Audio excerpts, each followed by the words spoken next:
Alright, so today is January 31st, 2017. Still kind of hard to believe being grown up in the Midwest, riding the bike on January 31st, but hey, I'll take it. Alright, so we're on South Bay Boulevard, outside of Morro Bay, heading towards the Los Osos. Gonna head to Montaña de Oro State Park, which is all fun to say for a Midwestern guy. I'm gonna get another ride in today, just because tomorrow's supposed to be a little bit chillier, and I can't believe I'm gonna say this, but by chilly I mean mid to upper 50s, but I think it's supposed to be partly cloudy. Here we are in Los Osos. Does not take long to get here at all. That sign reminds me, on the way over to the coast, it's a 55-mile-an-hour speed limit road, but yet on a curve there's a sign that says 55. So that's telling me they don't really expect you to go 55 the rest of the time. It's just a suggestion. Just saying. Shout out to my buddy Jim. That's right, that's you, Jim. He suggested maybe I do a video on my tech and my equipment and my setup and whatnot. So yeah, man, I'll do it. Probably one of these days soon when it's too cruddy out to ride, but I'm on it, buddy. Alright, no one's behind me. Montaña de Oro State Park. So my goal today is just kind of zip through here a little bit, show some of the overlooks that are all pretty cool, and we're just going to stop right here at the very first one. Hop off the bike here, do a scan, get a couple photos. See that cop hiding up around the corner? That's even better.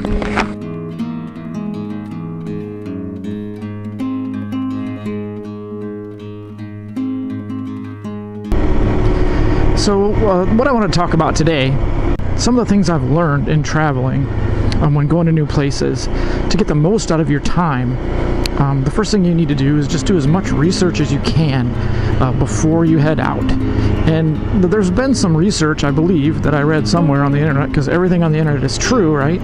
That you find about as much fun in doing your research as you do actually going. Now, I'm pretty close with that. I mean, I really enjoy doing research, but I still like going there a little bit better. Alright, where was I? So, do as much research as you can prior to coming out to a new location. That's pretty much, you would think that would be a given. But a quick story for you. So, my cousin Rob and I started back in 2001, 2002, taking my Jeep and then his Jeep and our Jeeps out to Moab, Utah from Iowa. And man, that was a blast. We went 7-8 times, something like that. The very first year, we found ourselves sitting in McDonald's in the morning, reading through the Moab Trails Bible, trying to figure out what trails we're going to do for the day.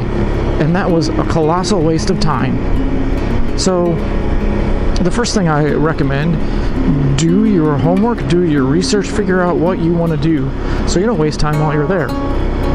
Now, if you're on an extended trip like we are, then, you know, it's not quite as important, but it still is important to do, right? The next thing I recommend doing, after you've got your planning done, as soon as you get to the location, if they have a visitor center, go check it out.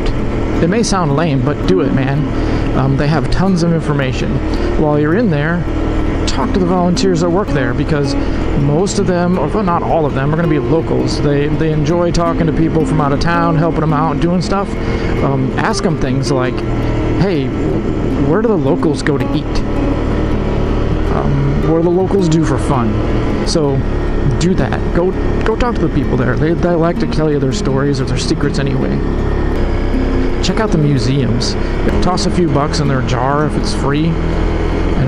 Just check it out. You might learn something that's fun. Also like martial arts, obviously, so I like to go check out martial arts schools. I haven't done that yet this trip, but I probably still will. I don't know if I'll have time to train with them, but you know, I like to go in and see what's going on, see what styles they offer, stuff like that. So here is a beach area. We're gonna pull in. Can't really ride on the beach, but that's okay. We don't need to. Just kind of head down here and see how close we can get.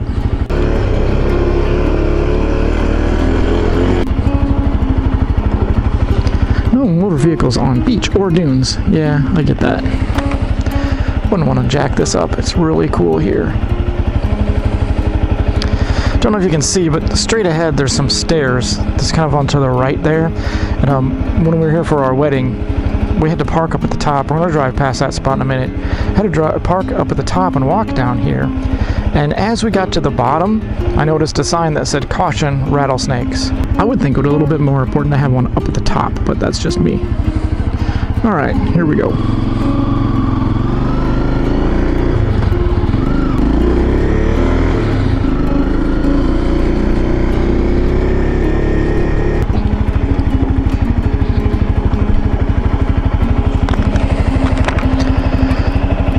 That's a pretty cool view.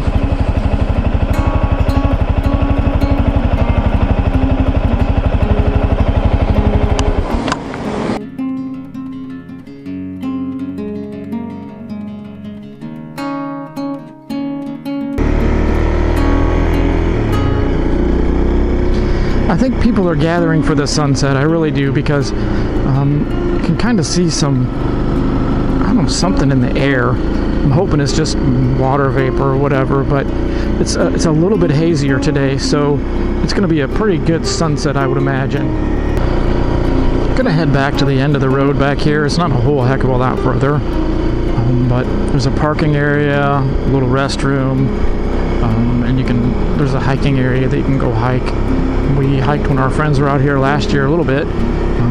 It doesn't go straight down to the water. It will hook around a bit, but it would have been kind of fun. Actually, it'll be a perfect dual sport trail, but I think they frown on that. Again, bunch of frowners.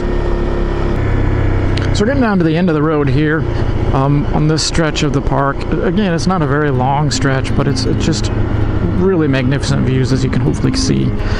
Here's the trail I was talking about that goes down and around. It's like 2.5 miles. Restrooms, places where you can go out and hike and whatnot. I'm gonna whip around because we need to get a photo of this Porsche, I think, from the other side. Now over there in the distance, there is a road that continues on, but there's a gate, a big gate, and I don't know what the heck is the deal about that, but apparently we're not going in there today.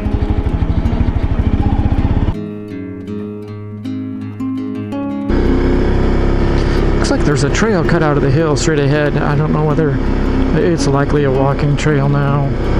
If it would have been motorized at one time or not, hard to tell.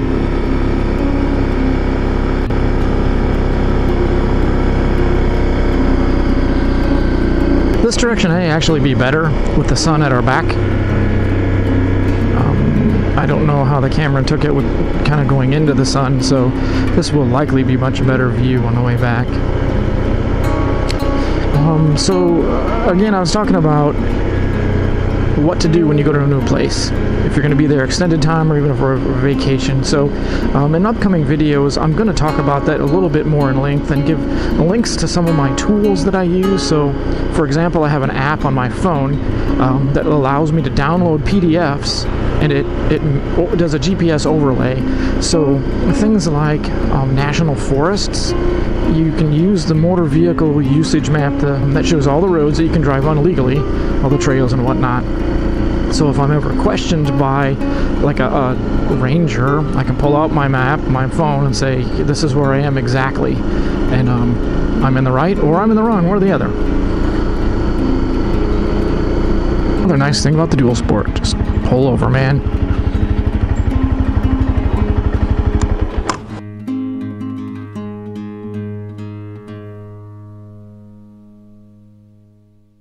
The view on the way back is definitely much better with the way the sun is setting. So in the summertime, or pretty much any time during the weekends, there's no way you can find a place to park up here, which is why I came out here the weekday.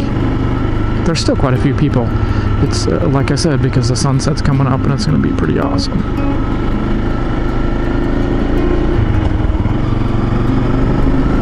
There's a road that I noticed on the way back, or on the way in, that I'm going to stop at because I haven't been on that one yet, and that's what we're about, man.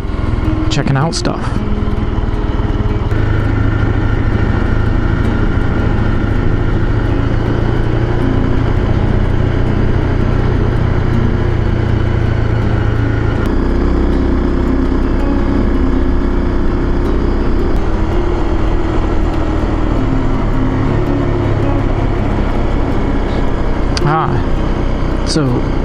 I've mentioned this before, but one of the things I really enjoy about traveling by motorcycle is you use a lot more of your senses. So there's a eucalyptus stand of trees, and you can smell the eucalyptus. It's not something you smell in Colorado or Iowa. Well, at least not naturally.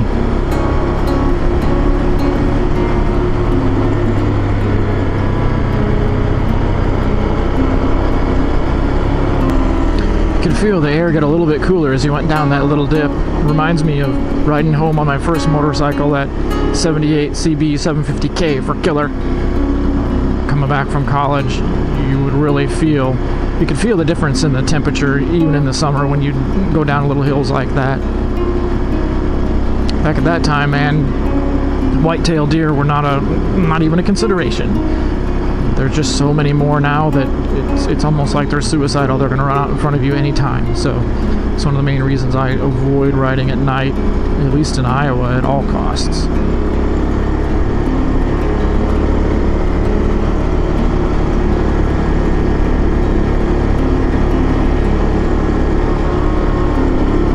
So the old GPS shows this road up here. There we go. I see a T. We're going to do it, Jack. Why not indeed?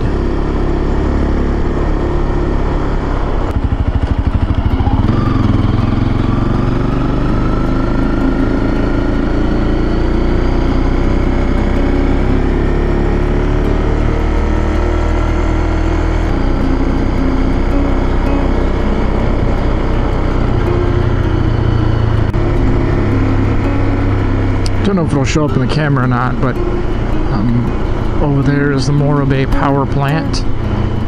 That is something that's been decommissioned for quite some time. The owners gave it, in quotes, to the city and let them try to go ahead and clean it up. Fortunately, our neighbor here in Morro Bay told us that it was going to cost millions of dollars to tear that down, so there it sits, just an eyesore not being used. Take a little tour through the town here.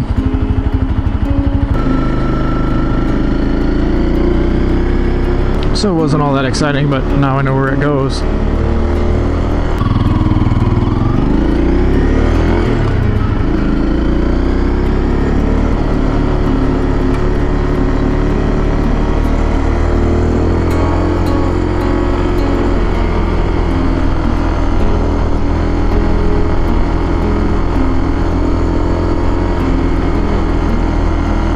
That's a Ranger truck at all. I think it's just a truck with a light bar on top.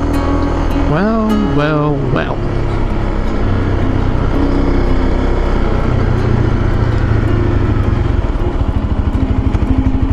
Well, that's it. There we go. A quick tour of Montaña de Oro State Park in Los Osos, California. End of another nice ride. Beautiful day as the sun sets. Pretty cool. I'll leave you with this.